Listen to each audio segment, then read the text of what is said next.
आज के वक्त में हमें किसी को याद करना हो या फिर किसी को बुलाना हो तो उसके लिए अगर कोई खूबसूरत सा जरिया है तो वो है कवि। और उनमें भी बात मोहब्बत की हो तो किसी कवि की कही बातें, उसकी लिखावटें, उसकी कविताएं और उसकी शायरियों से खूबसूरत और कोई चीज़ नहीं। तो कैसे हो दोस्तों, मेरा नाम है रजत और आप देख रहे हैं मेरा पॉडकास्ट बातें ज़रूरी है, जहां बात होती है कई सारी बातों की, क्योंकि बातें ज़रूरी है।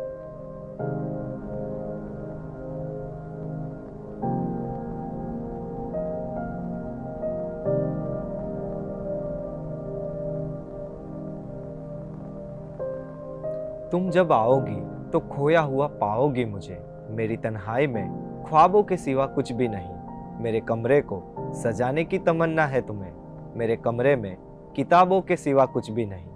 क्या कह रहे हैं जॉन? जी हाँ दोस्तों, मैं बात कर रहा हूँ उर्दू के महान शायर जॉन एलिया की।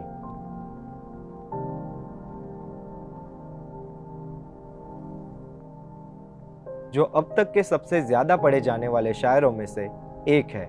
जॉन सिर्फ पाकिस्तान में ही नहीं, वह पूरे हिंदुस्तान और पूरे विश्व में पढ़े जाने वाले शायर हैं।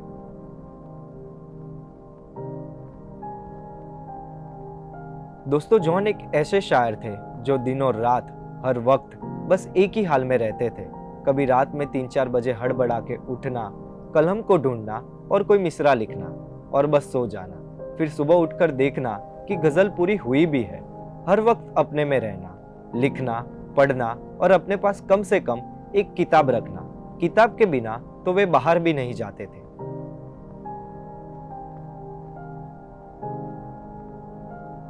जॉन एक आलिम व्यक्ति थे, मतलब कि ज्ञानी व्यक्ति, नॉलेजेबल पर्सन। शायर तो थे ही, पर एक ज्ञानी व्यक्ति भी थे। आप कुछ भी गुफ्तगू करो उनसे, चाहे वो गजल हो, शायरी हो या फिर फलसफे, कुछ भी। उन्होंने एक बार बोला भी था कि वजूद दरअसल ख्याल का एक जवाल होता है। मतलब कि जो आप इमेजिन करते हो वो बहुत ही रिच होता है, लेकिन अगर आप उसका मैक्सिमम परसेंटेज भी निकाल लो ना तो वो बहुत बड़ी चीज बन जाती है। जॉन की इस बात को समझने में ही एक जमाना लग गया था, पर आप बात को समझिए, जॉन एलिया ने कितने कम शब्दों में कितनी बड़ी बात कह दी। बचपन में जॉन एलिया अपना नाम जॉन फौजुई लिखा करते थे। फौजुई का मतलब होता है anarchist, a person who does not believe in authority, वह व्यक्ति जो अधिकार में विश्वास नहीं रखता। निहिलिस और एनार्की का असर जॉन एलिया की जिंदगी में पहले से रहा। जॉन एलिया की बहुत सी लिखावट में नायलिज्म और एनार्किज्म दिखता है। नायलिज्म का मतलब होता है कि सभी धार्मिक और नैतिक सिद्धांतों की अस्वीकृति। जॉन एलिया की ये गजल उठाए तो समझ आता है कि सर ही अब फोड़िए न दामत में, नींद आने लगी है फुरकत में, है दलीलें तेरे खिलाफ मगर सोचता हूँ तेरी हिमायत में।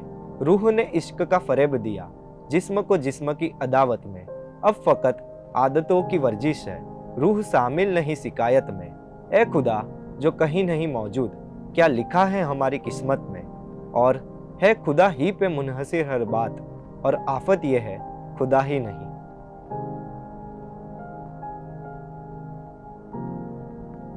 मतलब कि खुदा यानी भगवान पे ही सब बात डिपेंड है, पर आफत यानी कि मुश्किल ये है कि भगवान ही नहीं। तो ऐसे थे जॉन, बड़े कमाल। जॉन एलिया की जिंदगी में फारेहा का बहुत बड़ा रोल रहा। फारेहा को जॉन एलिया की पहली मोहब्बत भी कह सकते हैं। जॉन एलिया ने फारेहा के नाम कई नज़में और कई गज़लें लिखी। उसकी ये कुछ लाइन्स है कि सारी बातें भूल जाना फारेहा, था वो सब कुछ एक फसाना फारेहा।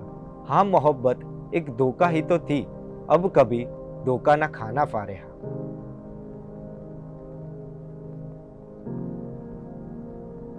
मगर जॉन एलिया की उनकी ख्याली महबूबा का जिक्र किए बिना बात पूरी नहीं हो सकती। सिर्फ 12 साल की उम्र में जॉन एलिया की एक ख्याली महबूबा थी। जी हाँ दोस्तों, ख्याली महबूबा, जिससे जॉन एलिया को बेइंतहा मोहब्बत थी और उन्हें वे खत भी लिखते थे। कैसी अजीब सी बात है ना, एक 12 साल के लड़के की एक ख्याली मोहब्बत जो असल जिंदगी में है ही नहीं, बस उसके ख्यालों में है, पर उससे उसको बेइंतहा मोहब्बत है। इस बात से जॉन एलिया को इमेजिनरी लवर भी कह सकते हैं। अगर आपने भी जॉन एलिया को पढ़ा हो तो आपका पसंदीदा शेर कमेंट में ज़रूर बताइए।